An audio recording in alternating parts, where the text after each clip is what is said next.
국민의힘 지도부를 만난 박근혜 전 대통령이 단합을 강조했습니다. 민주당 이재명 대표는 국민의힘이 윤 대통령과 절연할 것이라면서 직격을 했는데요. 탄핵 심판 선고를 앞두고 여야 여론전이 심화하고 있습니다. 관련 내용 최수영 정치평론가, 박원석 전 정의당 의원과 함께 짚어보겠습니다. 어서 오십시오. 안녕하십니까.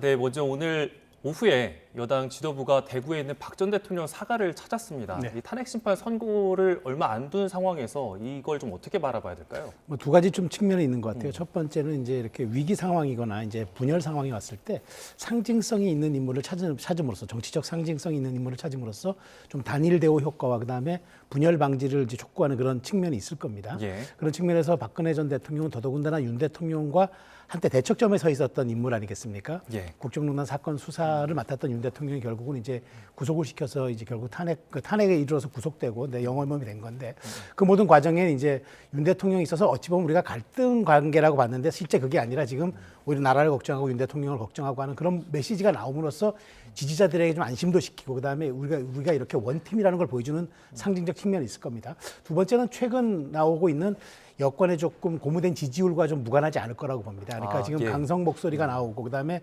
광장의 열기와 에너지가 굉장히 이제 오르고 있는 상황에서 이런 어떤 상징적 국가 원로들을 만남으로써 여기에 대한 조금 지속 가능한 좀 더 동력을 좀 불러일으키고 이것을 통해서 탄핵 심판이라든가 여러 가지 여론 지형들을 조금 더 그 좀 구성하고 감안하려는 그런 의도가 담겨 있는 오늘 방문이 아니었는가 저는 두 가지 측면에서 해석합니다. 예.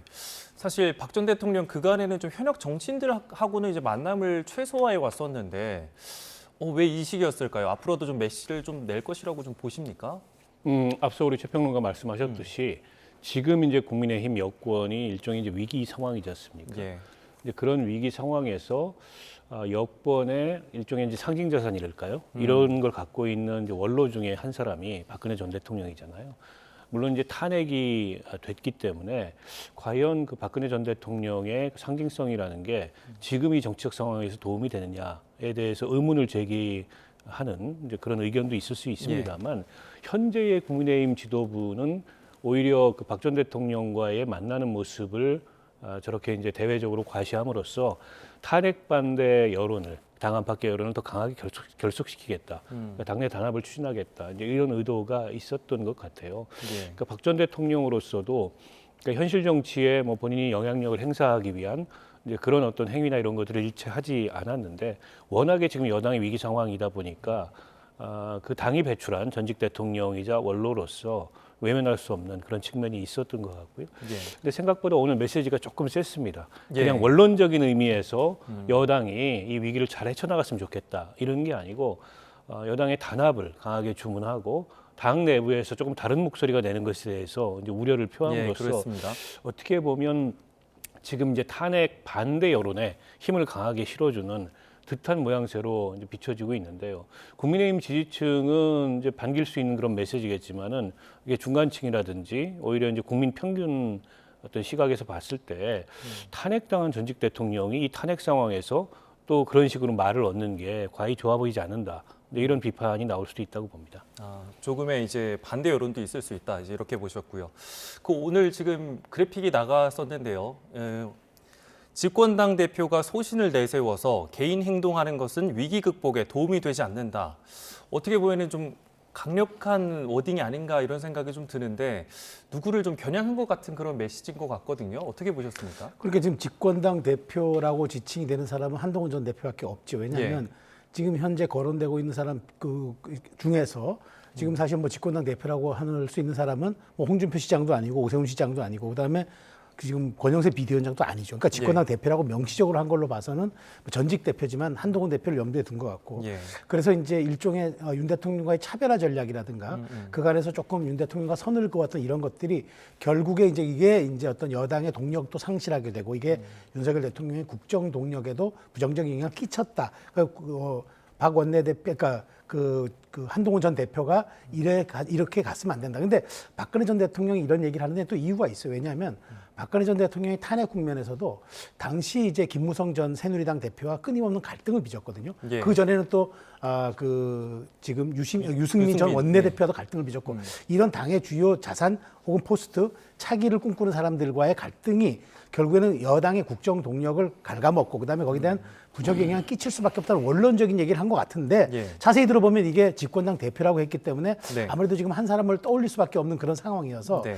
이게 이제 뭐 여기 대해서 앞으로도 박근혜 전 대통령은 명시적으로는 얘기하지는 않겠습니다만은 상당 부분 만일 조기 대선 국면이 이루어진다면 이런 부분들의 해석을 놓고 또 이제 여러 대권 후보 간들의 제각각 해석이 있을 수 있겠고 이런 점들이 말하자면은 전통적인 지지층에게는 어떤 메시지가 될 수도 있고 그다음에 예. 어떤 가이드라인이 될 수도 있다라는 측면에서 네. 그 박근혜 전 대통령 이 얘기는 굉장히 원칙적인 워딩으로는 저는 생각하지만 네. 상당 부분 앞으로 해석의 여지를 남길 수는 있겠다 그런 생각은 듭니다. 네, 지금 한동훈 전 대표가 활동을 얼마 전에 재개하지 않았습니까? 그런 시점에서 이런 말은 좀 약간 뼈가 있다 이렇게 좀 보이는데 어떻게 보셨습니까? 뭐 그렇게 보일 소지가 굉장히 크지요. 박근혜 전 대통령이 그동안에는 현실 정치와 상당히 거리를 두고 있었고 예. 이제 국민의힘 내부 상황에 대해서도 뭐 박근혜 대통령이 영향을 미치려고 하거나 이제 그런 게 일체 없었는데 지금처럼 굉장히 예민한 시기에 예. 앞서 우리가 봤던 그런 발언을 한다는 건 이게 이제 탄핵 그 전후로 해서 국민의힘 내부 정치에 상당히 깊숙이 개입하는 이제 그런 발언이 될 수가 있습니다. 말씀하셨듯이 한동훈 전 대표가 이제 활동을 막 재개했고 그리고 유승민 의원 같은 경우에도 기회가 된다면 박근혜 대통령과 만나서 화해하고 싶다 이제 이런 의사를 비추는데 예, 그랬죠. 그걸 이제 차단하는 모양새로 딱 비춰지거든요. 그리고 이제 국민의힘 지도부가 오늘 방문을 통해서 이제 그런 효과를 의도했던 거 아닌가. 그래서 국민의힘 지도부는 이 탄핵 이후에 조기 대선 국면에서 이제 탄핵 반대 진영에 서 있는 그런 후보에게 힘을 실겠다라는 의도를 좀 강하게 드러내고 그 지렛대로 이제 박근혜 전 대통령이 특히 이제 보수의 본산이라고 할 수 있는 TK 지역에서 영향이 크기 때문에 박근혜 전 대통령을 내세운 게 아닌가 이렇게 예. 이제 해석될 수가 있거든요. 근데 이제 제가 앞서도 이제 이 비판이 있을 수 있다고 말씀을 드렸지만 박 전 대통령은 어쨌든 탄핵된 대통령입니다. 예. 헌정 질서 중단에 책임이 굉장히 큰 분이고 그로 인해서 오늘처럼 이제 국민의힘이 정치적 위기에 몰릴 수 있는 그 원인을 과거에 한편을 제공한 분이거든요. 근데 지금 이 탄핵 상황에 이 탄핵의 원인이 됐던 비상계엄의 위헌성 혹은 윤석열 대통령이 저지른 내란 이런 거에 대해서 그 아무런 언급도 없이 당이 단합해서 또 이 개별 행동하지 못하도록 하고 당 대표가 이렇게 개별 행동하는 건 도움이 되지 않는다.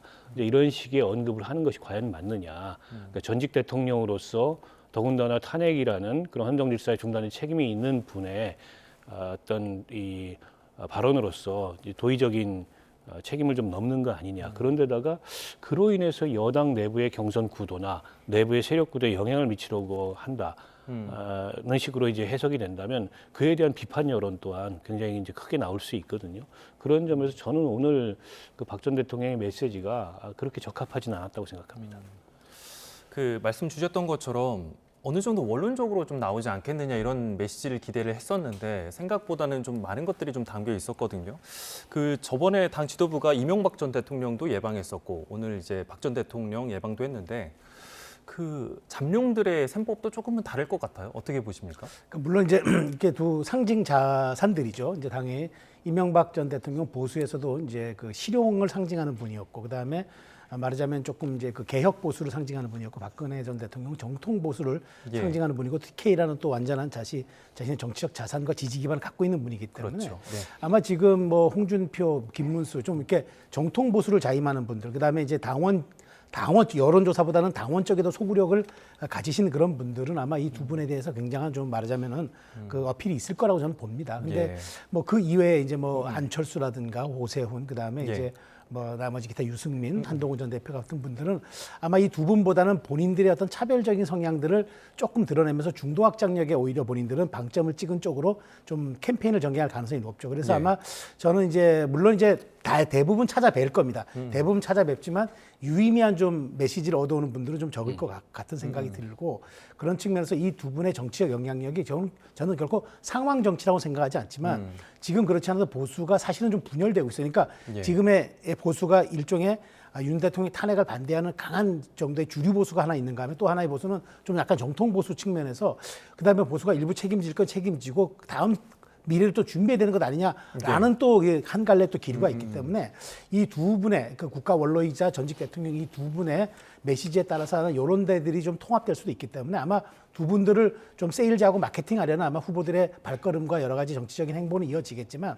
아마 좀 두 분이 그래도 만일 조기 대선 국면이 본격한다 그러면은 메시지에 대해서 조금 좀 말하자면은 그 수위를 조절함으로써 오히려 지금 앞으로 보수 전체가 지향하고 보수 전체가 나아가야 할 방향들을 제시하는 쪽에 조금 더 방점이 있어야 할 것으로 좀 생각이 되고 아마 두 분도 국가 원로가 경륜과 지혜가 있는 분들이기 때문에 향후는 그런 식의 아마 메시지가 나갈 걸로 저는 봅니다. 네. 그 두 대통령들, 두 전직 대통령들의 이런 발언들 앞으로도 좀 영향이 있을 거라고 좀 보십니까? 앞으로도 계속 메시지를 낼 거라고 보십니까? 근데 두 전직 대통령을 앞세우거나 이제 그분들의 메시지가 강하게 나오는 게 탄핵 이후에 조기 대선이 열린다면 국민의힘에게 도움이 될까 생각해 보면은 결코 도움이 될 것 같지 않거든요. 도움이 되지 않는다. 그러니까 두 분에 대한 평가가 국민의힘이나 그 지지층 내부에서는 뭐 동정심도 있고 또 국가 원로로서 전직 대통령으로서의 어떤 상징성을 갖고 있겠지만 이제 국민들 평균적 시선에서 그러니까 저분들은 어떻게 보면 한 분은 이제 헌정질서 중단의 책임이 있고 또 한 분은 개인 비리로 인해서 또 감옥을 갔던 분이고 그러니까 결코 이제 국민적 평가가 그렇게 호의적이지만은 않은데 저분들을 내세워서 뭐 집토끼는 강하게 결속할 수 있겠습니다만 중도 확장이나 이런 걸 기하기는 굉장히 어렵거든요. 그래서 이제 선거 캠페인이라는 게 보통은 이른바 이제 지지층을 강하게 결속시키는 집토끼를 강하게 결속시키는 것으로 시작해서 점진적으로 그걸 이제 중간층까지 확대하겠다. 이게 이제 전통적인 선거 캠페인의 공식인데 그 전통적 공식을 따르는 그 모양새라고도 볼 수 있을 것 같아요. 그런데 지금 이제 이 탄핵과 내란이라는 비상 상황에서 국민들이 정치의식이 예민하게 저런 것들을 관찰하고 추적하고 그리고 그에 대해서 평가하고 있거든요. 그런 면에 비추어 봤을 때 정무적으로 전직 대통령을 만나서 특히 박근혜 전 대통령을 만나서 저렇게 강한 메시지를 낸 게 과연 지금 국민의힘의 핵심 지지층 결속에는 도움이 되겠지만 이후의 확장성을 고려했을 때 도움이 될까? 제가 보기에는 뭐 한 번 이상 이제 저분들을 내세우는 게 그렇게 도움이 될 것 같지는 않다 이렇게 봅니다. 아, 그렇군요. 그러니까 중도층 민심도 좀 고려했어야 된다. 이제 그런 또 지적이 있을 수 있을 것 같은데요. 좀 다음 주제에 한번 좀 얘기 나눠보겠습니다. 윤 대통령 탄핵 심판이 이제 선고만을 남겨뒀습니다. 마은혁 후보자 임명 여부를 놓고선 이 여야 대치가 좀 심화하고 있는데 이런 상황에서 최상목 권한대행이 국무회의 간담회를 통해서 의견을 모으겠다. 이런 얘기를 했습니다. 좀 통상적인 절차로 보면 좀 될까요? 이 부분, 그렇습니다. 그러니까 일단 그 최상목 권한대행이 마은혁 후보자 임명과 관련해서 전제 조건은 두 가지 건 게 있습니다. 선고문을 일단 보겠다. 두 번째가 그 주변에 이제 자문기구들이 있을 수 있죠. 대행이기 때문에 법무부라든가 이제 법제처라든가 물론 이제 헌재 결정을 무슨 정부 부처가 해석하느냐의 부분이 있지만 어쨌든 본인을 보좌하는 기구이기 때문에 자문을 들어볼 수는 있을 겁니다. 그런 측면에서 이제 내일 국무회의 간담회가 아마 그런 이제 형식을 띌 가능성은 있으나 저는 오히려 이런 과정을 통해서 최상목 대행은 결국 임명하지 않을 쪽으로 가닥을 잡을 수가 있겠다. 왜냐하면 첫 번째는 지금 아마 이번 주에 또 한덕수 전 총리에 대한 탄핵 선고가 내려질 수 있기 때문에 만일 그게 내려진다 그러면은 이 모든 것에 대해서 이제 그 한덕수 대행이 모든 역할들 앞으로도 지어져야 되기 때문에 이 부분은 내가 판단하는 게 적절치 않다라고 생각할 수도 있을 겁니다.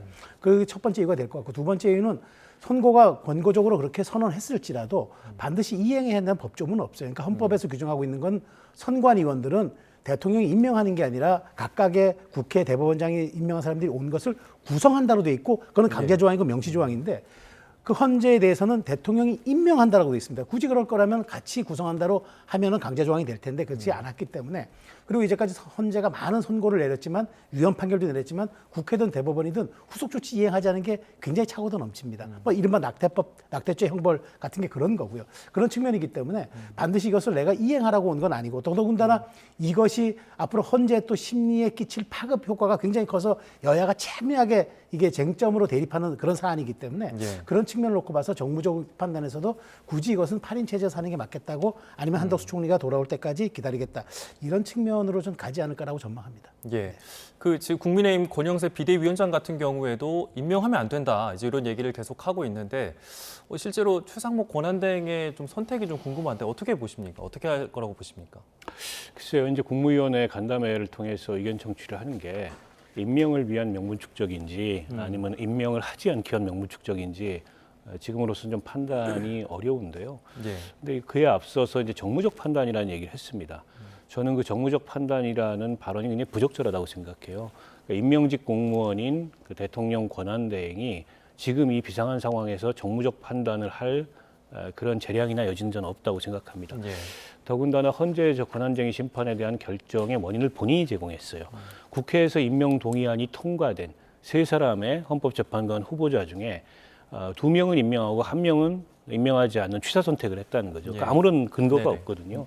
그러니까 굉장히 자의적이고 임의적인 그러니까 일종의 이제 권한 그 침해를 한 거고 그에 대해서 헌재가 이제 위헌이라고 판결을 한 거기 때문에 예. 그건 따라야 되는 거죠. 애초에 국회 추천목 헌법재판관을 임명하지 않은 것도 위헌인데 예. 그 위헌 행위에 대해서 국회가 제기한 권한쟁의 심판에 대해서 이건 명백히 위헌이라고 했으면 그걸 따르는 게 저는 우리 헌법과 이 헌법재판소의 결정을 존중하는 태도라고 생각합니다. 네. 근데 이제 최상목 권한대행도 평생 이제 공무원 관료로 살아오신 분인데 대통령 권한대행을 하면서 본인이 위헌 행위를 했다. 그것도 거듭했다라는 오명을 남기는 게 본인에게 과연 좋을지 우리 헌정사에 그게 좋은 기록일지에 대해서 잘 평가해야 된다고 보고요. 지금 여당에서 한사코 마은혁 재판관 임명을 반대하는 이유는 이제 대통령 탄핵에 미칠 영향 때문인 것 같아요. 근데 예. 한편으로 이런 측면이 있습니다. 마은혁 재판관이 임명돼서 이번에 대통령 탄핵 심판에 이제 본인이 그 선고에 참여하겠다라고 한다면 변론이 재개돼야 됩니다. 예. 그럼 변론 재개로 인해서 재판이 상당 기간 그 연기되거나 지연될 가능성이 굉장히 많아요. 네. 그건 또 야당으로서 바라는 상황이 아니고 또 헌법재판소 스스로도 바라는 상황이 아닐 겁니다. 가뜩이나 지금 헌법재판소의 뭐 공정성을 둘러싼 여러 가지 시비가 있는 상황에서 그래서 저는 임명을 해도 마은혁 재판관 스스로 회피하든가 아니면 헌재 재판관들의 결정에 의해서 마은혁 재판관은 선고에 참여하지 않는 그런 일단 결정을 내릴 가능성도 있기 때문에 일단은 원칙적으로 임명하는 것이 지금 헌재의 판결 취지를 존중하는 태도라고 보고요. 한덕수 총리 선고가 임박해 있기 때문에 이제 한덕수 총리에게 공을 넘기자라는 의견도 일부에서는 나오는데 사실은 그 마은혁 재판관을 임명하지 않은 요 이제 두 사람은 임명하고 한 사람은 임명하지 않은 결정에 한덕수 총리는 관여하지 않았습니다. 예. 세 사람 다 임명하지 않음으로 인해서 그게 탄핵 소추의 사유가 됐지만 이렇게 선별적으로 자의적으로 취사 선택해서 임명하는 거는 최상목 권한대행이 저지른 일입니다. 그럼 본인이 어쨌든 그 저질렀던 위헌 행위에 대해서 위헌 결정이 났으면 본인이 책임지고 결자해지하는 게 저는 도리라고 보고요. 그런 면에서 뭐 한덕수 총리 이 탄핵 심판을 지켜보자라는 것도 이치에 맞지 않는 그런 의견이라고 봅니다. 그렇군요. 요 질문은 좀 짧게 한번 드려보고 싶습니다. 그 윤 대통령의 탄핵 심판 선고가 조만간 나올 것이다, 이번 주에 나올 것이다 이런 전망들도 좀 있는데 요거는 좀 어떻게 보십니까? 저는 그렇게 빠르진 않을 것 같아요. 왜냐하면 기본적으로 박근혜 전 대통령과 노무현 전 대통령과 다른 이유가 뭐냐면 저 대통령이 모든 변론에 참여를 했고 예. 그다음에 최후 변론까지 다 했어요. 그런데 그런 상황들을 지난번에 비교해서 아마 그런 정도의 기일이 걸릴 것이라고 예단하는 거는 저는 제가 보기에 조금 빠른 것 같고 그다음에 헌재 평의도 마찬가지일 겁니다. 최소한 지금 의견을 좁혀서 서로가 만장일치를 원하겠지만 실제로 아니면은 의견 대립이 있을 수 있다면 이걸 조율하는 과정도 필요하고 개별 의견들이 있을 것 같은데 그런 측면을 놓고 본다면 이렇게 서두르고 빨리 내는 것이 결국 사후적 정당성에 오히려 저는 그 흠을 낼 수도 있는 사안이기 때문에 빨라야 저는 14일일 것 같고 오히려 전 더 뒤로 갈 수도 있다는 생각이 들어서 이번 주는 아닐 것 같다는 생각이 들어요. 좀 더 숙고할 것 같다. 네네. 예, 박 전 의원님은 어떻게 보십니까? 일단 그 전례를 참고했을 때 뭐 11일에서 14일 한 2주 정도 그 최종 변론 뒤에 선고를 해왔기 때문에 아마 그 어간에 결정을 하지 않겠나. 그래서 다음 주 중반 혹은 후반 정도를 예상하는 의견이 많은 것 같아요. 예. 그런데 지금 일단 그 이번 윤석열 대통령 이 탄핵 심판 선고를 앞두고 국론 분열이 굉장히 심각합니다. 예. 그리고 지금 어쨌든 뭐 우리가 이제 대외적인 외교 관계도 그렇고 이게 헌정 체제의 공백이 길어지는 건 바람직하지 않거든요.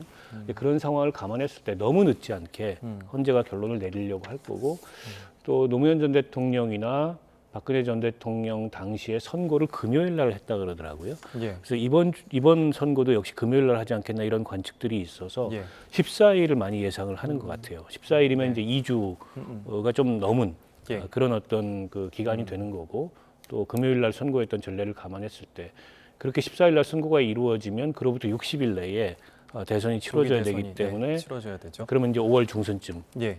대선이 치러지지 않을까 그렇게 예상이 됩니다. 네.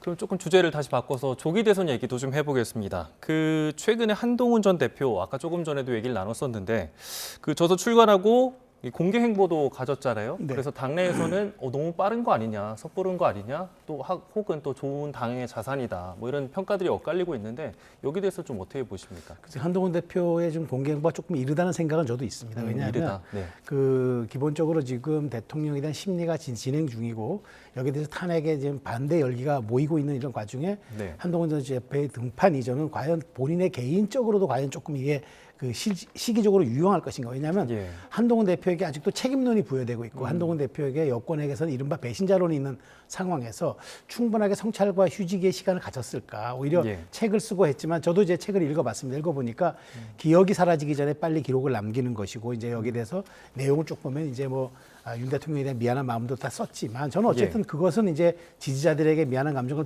표명함으로써 어찌됐건 거기에 대해서 본인의 책임은 일부를 인정하는 듯이 보이지만 결국은 지금 여기에서 이 계엄의 바다를 건너기 위해서는 우리가 여기에서 합리적 보수가 뭉치고 내가 여기에 선봉에 쓰겠다는 얘기가 책에 거의 축약된 거나 다름없습니다. 예. 뒷부분은 이제 특정 언론사와 이제 인터뷰한 것으로 이제 붙인 것 같은데 그렇게 놓고 본다면 한동훈 전 대표는 사실상 지금 시작을 한 거고 어저께 첫 행보가 이제 보훈 행사 비슷한 거죠. 그러니까 연평해전을 연극을 예. 보러 가서 이제 그 관련된 인사들 만난 것은 뭐 보수 후보들은 당연히 이제 보훈과 안보를 지상 가치로 여기기 때문에 그런데 네.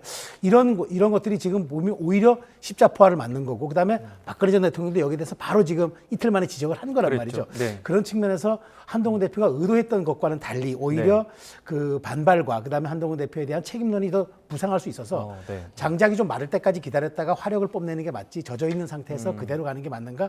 저는 약간 시기적인 전략 문제는 좀 고민할 필요가 있었다고 좀 봅니다. 성급했다 네, 이렇게 네. 보시는군요. 그 한 전 대표의 그 책 출간 시점도 보면은 사실상 약간 이재명 대표의 그런 이심 결심을 좀 어느 정도 겨냥한 것 같더라고요. 지금 보면 전반적으로 이 대표를 좀 겨냥한 발언들이 많이 나오고 있는데요. 이런 전략에 대해서 좀 어떻게 보고 계십니까?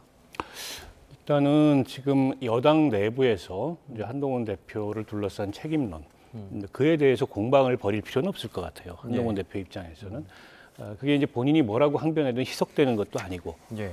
또 그 시비에 휘말리면 자칫 이게 이 경선 구도에서 비생산적인 혹은 예. 비효율적인 그런 결과가 초래될 수 있기 때문에 네. 그건 그냥 일축하고 건너뛰겠다 이 전략으로 보이고요. 대신에 지금 민주당의 뭐 당연히 후보가 될 것으로 예상되는 이재명 대표와 맞서서 누가 확장성을 가지고 이길 수 있는 후보냐라는 점을 이제 부각시켜서 경선 캠페인을 하겠다 이 전략인 것 같습니다. 예. 저는 뭐 한동훈 대표로서는 불가피한 그런 측면이 있다고 보고요. 그러니까 지금 활동 재개 시점에 대해서 너무 이른 거 아니냐 이런 비판이나 시비가 있는데 사실은 언제 재개해도 그 시비나 비판은 나올 겁니다. 예. 때문에 뭐 그걸 신경 써가지고 시점을 미세하게 고르고 이럴 문제는 아니고 대통령 어쨌든 탄핵 심판 변론이 종결된 직후부터 공개적인 메시지를 내고 활동을 재개한 게 아닌가 싶고 예. 그 탄핵이 인용돼서 조기 대선을 가게 되면 그 굉장히 기간이 짧습니다. 아마 당 경선이 한 3주 안에 끝나야 될 거여서 예. 활주로가 굉장히 짧아요. 예. 그런 상황에서 막연히 기다린다면 자칫하면 이게 실기할 수도 있기 때문에 일단 활동을 재개하고 그 활동 재개의 그 메시지의 초점은 어쨌든 민주당과 이재명 대표를 향해서 강하게 구도를 형성하겠다 이 의도인 것 같고 예. 어쨌든 국민의힘의 조기 대선 경선 구도가 이제 탄핵 찬반으로 형성될 가능성이 매우 높다고 봅니다. 그러면 이제 탄핵 반대쪽에 굉장히 선명성을 보이고 있는 김문수 장관 같은 경우에 지금 부상이 되고 있고 또 탄핵에 찬성하고 계엄에 반대했던 뭐 여러 당내에 그런 정치인들이 있지만 12월 3일 날 한동훈 대표만큼 강렬하게 이 존재감을 보였던 정치인은 없다는 측면에서 이제 탄핵 찬성, 계엄 반대의 한 축을 형성할 가능성이 높다고 보거든요. 뭐 그런 것 본인이 충분히 의식하고 있다고 봅니다만 다만 그걸 가지고 당내에서 설전하는 방식으로 이 조기 대선을 맞지는 않겠다. 오히려 밖으로의 확장성을 염두에 두고 민주당과 이재명 대표를 겨냥한 캠페인을 하겠다. 이런 그 의도가 있는 것 같습니다. 그렇군요. 그 이재명 대표의 발언도 좀 살펴보겠습니다. 오늘 SNS에 그 윤석열 대통령을 결국에 국민의힘이 배반할 것이다. 부모도 배반할 극우 파시즘 정당이다 이렇게 지칭을 했는데 발언의 수위가 갈수록 좀 세지는 느낌입니다. 좀 어떻게 보셨습니까? 이재명 대표의 그 리스크가 저는 많은 분들이 사법 리스크라고 하지만 저는 신뢰의 리스크라고 봤는데 최근에 예. 보면은 정체성 리스크도 좀 있는 것 같아요. 뭐가 있냐면 최근에 우클릭하겠다, 그다음에 중도 확장하겠다고 굉장히 유연하고 그다음에 합리적인 그런 얘기를 하다가도 정책에 또 그런 얘기를 꺼내다가도 지금 보면은 국민의힘은 한마디로 이 얘기를 정리하면 폐륜 정당이라는 얘기입니다. 부모도 팔아먹을 정당이라는 말은 부모도 배신할 정당. 이건 얘기는 한마디로 폐륜 정당이라는 얘기인데 자 예. 이게 상대당이고 그다음에 국정 파트너이고 그다음에 의회 한 축을 이루고 있는 공당이에요. 이런 표현하는 게 맞습니까? 실제로 그 이재명 대표가 갖고 있는 지금 조급증이라는 게 뭐가 있냐면 탄핵 반대 열기가 지금 굉장히 광장에서 뜨겁게 오고 열어가고 있으니까 아마 여기에 대해서 반대적으로 그다음에 지금 탄핵 찬성하는 이런 부분들에 대한 에너지는 조금 비해서 떨어진다는 그런 지적이 있으니까 이것으로 인해서 규정함으로써 이른바 우리가 규정의 정치라는 게 있거든요. 상대방에 대해서 낙인을 찍음으로써 거기에 대해서 이제 더 힘을 부여하는 이른바 라벨링 이제 정치 같은 건데 과연 이런 낙인 찍기가 이게 통할 것인가? 더더군다나 잠재적 대권 후보로서 유리하게 서 있다고 하는 분이 이런 식의 그 상대당에 대한 낙인 찍기 같은 이런 저열한 공세를 통해서 과연 본인이 내가 아무리 중도 확장한다 그래도 그게 과연 국민들에게 먹힐 것인가. 그 하이데거가 언어는 존재의 집이라고 했는데 이재명 대표의 존재의 집이라는 건 결국은 상대를 부정하고 악마하는 것밖에 없지 않느냐라는 지적을 받을 수밖에 없어서 저는 대단히 부적절한 발언이었고 오히려 이것들이 이재명 대표에 대한 자꾸 국민에 대한 차가운 시선들을 더 증폭시키는 계기가 될 거로 봅니다. 그렇군요. 그 박 전 의원께는 좀 다른 질문 좀 드리고 네. 싶은데요. 그 김용현 전 장관의 옥중 편지가 공개가 됐는데 여기서 이제 헌법재판관을 뭐 처단해야 된다. 뭐 이런 표현들이 좀 등장하고 그리고 국민의힘 의원이 집회부대에서 그 헌법기관을 부숴야 된다. 뭐 이런 식의 발언들도 좀 나왔단 말이에요. 근데 이 논란이 되고 있습니다. 여기에 대해서도 좀 논란이 많은데 어떻게 보고 계십니까? 그러니까 어제가 3.1절인데요. 우리 헌법의 전문에 보면 3.1 운동으로 이 건립된 임시정부의 법통을 계승하고 이런 표현이 나와요. 그러니까 3.1 정신이라는 거는 대한민국 헌법 정신의 어떻게 보면 정수고 우리 국채의 기원 같은 건데 근데 지금 이제 국민의힘에 어제 그 37명에 해당하는 의원들이 탄핵 반대 집회에 나가가지고 굉장히 과격한 발언을 하면서 이제 탄핵 반대를 선동하는 모습을 보였는데요. 지금 시점에서 탄핵 반대는 곧 이제 계엄 옹호고 내란 옹호입니다. 근데 우리 헌정 체제를 대통령이라고 하지만 물리력을 동원해서 중단시키려고 했던 일종의 친위 쿠데타를 옹호하는 것이 과연 우리 헌법 정신에 부합하느냐. 그 측면에서 3.1절 날 국민의힘 의원들 뭐 37명씩이나 그런 집회에 참여해서 굉장히 반헌법적인 발언을 일삼은 거 대단히 유감스럽게 생각을 하고요. 그러니까 지금 어떻게 보면 이제 보수의 가치가 실종되고 매우 전도됐다라는 느낌이 듭니다. 그러니까 보수라는 건 전통적으로 우리 질서를 존중하고 그리고 전통적 가치를 중시하고 우리 헌정 체제를 수호하자 이게 이제 보수의 덕목인데 지금 오히려 보수가 우리 헌정 체제를 전복시키려고 했던 그런 내란과 비상계엄을 옹호하는 모습을 보이고 있어요. 이거는 제가 보기에 전통적인 보수하고 너무 거리가 먼 일종의 이제 반체제 수구 집단이라고 보입니다. 근데 뭐 일부 이른바 아스팔트 우파라고 하는 그런 지지층이나 그런 강경한 세력이 그런 목소리를 내는 것을 넘어서 국민의힘의 지도부급 인사들이 뭐 나경원 의원께서는 어제 광장에 나가가지고 무슨 뭐 그 좌파 강점기 이런 표현까지 쓰시고 김기현 의원은 윤 대통령 그 최후 진술을 들으면서 눈물이 났다. 윤 대통령 탄핵에 반대한다. 석방해야 된다. 이런 말씀하셨더라고요. 예. 근데 이분들이 속내를 보면 저마다 이제 탄핵이 인용된 이후에 조기 대선 상황을 감안해서 자신들의 아스팔트에서 정치적 지분을 서로 차지하기 위한 그런 강경 발언을 쏟아내고 있거든요. 예. 그러니까 표리부동한 거예요. 겉으로는 탄핵에 반대한 척하지만 결국에는 이제 남은 유산을 누가 차지할 거냐 이 이제 강경 경쟁을 하는 거라고 보는 거예요. 예. 그러면서 점점 더 우리 국민들의 평균적인 여론하고는 굉장히 동떨어진 유리된 그런 정당이 되고 있다. 자칫하면 저는 국민의힘이 일종의 이제 굉장히 수구적인 컬트 정당으로 변모하고 있는데 그렇게 되면 이제 국민들로부터 더 거리가 멀어질 거고 조기 대선은 해보나마난 그런 결과가 될 가능성이 있다고 보거든요. 그런 점을 저는 우려해야 된다고 봅니다. 네. 그 중도층 민심과는 좀 약간 차이가 있다 이런 말씀을 해주셨는데 그 또 이재명 대표가 또 집회에 참석해서 뭐 내란이 계속이 됐으면은 연평도 꽃게밥 됐을 거다 이런 얘기를 해서 다시 논란이 됐거든요. 네. 일단 먼저 그 국민의힘 의원들의 그 집회 발언이 중도층 민심에 좀 어떻게 영향을 미칠지 그리고 이재명 대표의 발언 또 어떻게 생각하시는지 좀 말씀해 네, 주시죠. 먼저 저도 국민의힘 의원들의 발언, 장외 집회에서 발언은 조금 수위 조절 필요하다고 봅니다. 왜냐하면 국민의힘 의원들은 국회 내에서 정당에서 그러니까 국회 안에서 이른바 원내에서 활동하라고 뽑아놓은 분들이잖아요. 대의민주주의 실현하려고 하는데 광장에서 그렇게 많은 이야기를 하는 건 그다음에 수위가 높은 발언하는 건 저는 한두 분의 발언으로 족하지 지도부까지 또 그다음에 당의 굉장히 상징적인 그런 분들까지 상징 자산들까지 가서 얘기하는 거는 조금 나중에 확장성이라든가 그다음에 뭐 출구 전략이라든가 그다음에 회복 탄력성 이런 등등을 전략을 고려했을 때는 조금 수위 조절할 필요가 있겠다. 그리고 정치는 결국 언어가 하는 거기 때문에 여기에 대한 분명한 좀 기준들이 있기를 저도 좀 촉구를 드리고요. 그다음에 이재명 대표 저는 연평도 발언 이렇게 봅니다. 사실 그 노상원 전 장군의 그 아마 수첩으로 인해서 그 바다 어딘가에서 내가 수장되었을 것이라는 그 얘기를 하고 싶어서 했지만 그렇다고 해도 그냥 그 무도했던 수첩에 대해서 지적을 하면 될 일을 가지고 우리 안보의 1번지고 연평해전이라든가 공무원 피격 사건이 있었고 우리 안보의 1번지 같은 그러니까 서해 수호 의지가 있는 이 국가에서 꽃게밥이라는 단어를 통해서 굉장히 국민들에게 모멸감을 주고 안보를 지키는 장병들에게도 수치심을 줬던 발언이라고 보고요. 그러니까 저는 정치인이 어떤 장소의 상징성을 부여하기 위해서 소환하는 건 괜찮습니다만은 꽃게밥, 연평도 이렇게 구체적인 특정과 지명 그다음에 상황을 통해서 규정하는 건 이건 매우 부적절한 것이라고 보고 이분도 대통령 되겠다고 하는 분 아닙니까? 그래서 저는 문제가 있다고 봅니다. 네.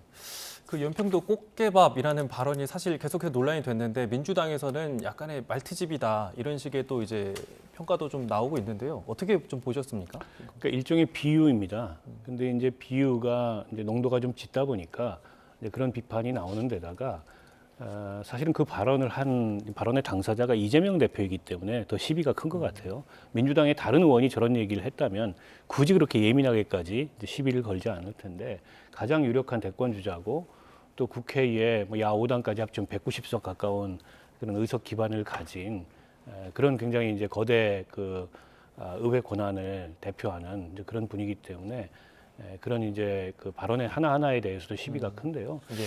저는 이재명 대표도 이제 그런 점을 감안해서 좀 신중을 기해야 된다고 생각합니다. 더군다나 이제 조기 대선이 가시화된다면 이재명 대표의 발언 하나하나마다 이제 그런 식의 이제 시비거리가 될 가능성이 높고 그로 인해서 불필요한 정치 공방이 오갈 수 있는데요. 그러니까 이재명 대표가 오늘날 이렇게 정치인으로 성장하는 데 있어서 일종의 이제 뭐 사이다 발언이랄까요? 이런 게 이제 정치인으로서 본인을 만드는 굉장히 큰 자산이었는데 예. 이제 본인은 이제 중도 보수로까지 선언하면서 정책적인 우클릭 혹은 신중함 혹은 확장성 이런 걸 기하고 있는데 예. 그러면은 발언에 있어서도 이제는 사이다를 지향하면 안 될 것 같아요. 오히려 이제 이재명 대표는 더 진중하고 더 어떻게 보면 무겁게 발언을 하는 게 맞고 저런 일종의 상대를 강하게 규정하고 그럼으로써 구도를 만들고 일종의 이제 사이다 발언으로 지지층을 결집시키는 거는 충분히 그 민주당 내에서 다른 의원들이 많다고 생각해요. 굳이 본인이 나서서 저런 발언을 할 필요가 없다. 그로 인해서 일종의 이제 빌미를 줄 필요가 없다. 그런 생각이 듭니다. 예, 여야 모두 발언 수위를 조절해야 된다 이런 말씀을 해주신 것 같은데요. 네, 전국 현안 여기까지 듣겠습니다. 지금까지 최수영 정치평론가, 박원석 전 정의당 의원과 함께 이야기 나눴습니다. 오늘 말씀 감사합니다.